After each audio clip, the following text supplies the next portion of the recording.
In Manila, a single hug from Pope Francis left an unforgettable imprint on a young boy's life, a moment that still echoes 10 years later. John Alvin Atis was just 10 years old in 2015 when he embraced Pope Francis during his surprise visit to the Tulay ng Kabataan Foundation, a shelter for street children. Today, Atis is a 20-year-old student, and as news of the Pope's death spreads, he reflects on the memory that changed everything. Watching the footage of their encounter alongside friends still living at the shelter, Atis recalls the surreal joy of that moment. "I was so happy when I got to hug him. I could feel the Pope when I hugged him. It felt like an angel had embraced me," he said. Sobrang tuwa ko po nung niyakap ko siya.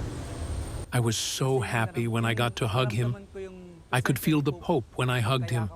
I could feel his arms. It made me feel light.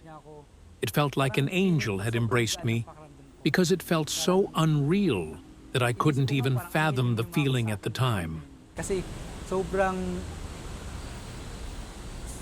di ko maipaliwanag na nararamdaman ng mga panahon na yun.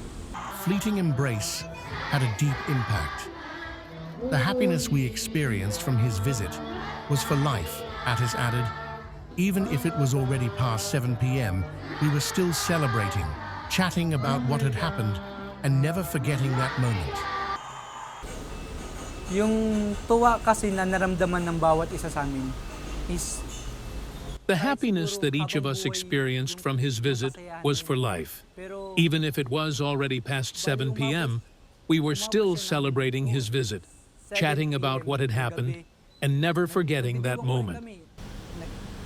Kwentuhan tungkol sa nangyari, parang hindi makakalimutan yung moment na yun. When the Pope was recently hospitalized, the youth at Tulay ng Kabataan prayed for his recovery. But the news of his sudden death came as a shock.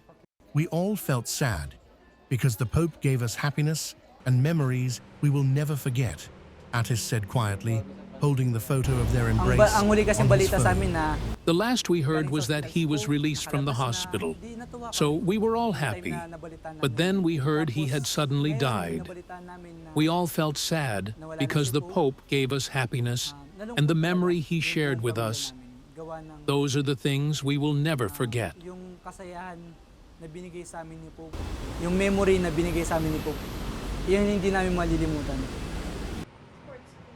Hindi, I mean, may balita po doon na kay CN.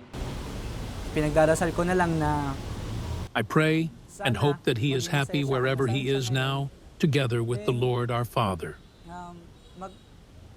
Kapiling nawa niya ang Diyos Ama natin ngayon. Mathieu Daucher, Executive Director of the Tulay ng Kabataan Foundation, remembered being unsure at first about the Pope's intentions. "I was wondering if Pope Francis came just to show that he's a Pope for the poor," Daucher said, but he was really sincere. At first I was wondering if Pope Francis is coming just to show that he's a Pope for the poor, but he was really sincere, meaning he does not want media to be there, he just wants to spend time with the poorest among the poor, the street children of Manila. So it was really a wonderful moment.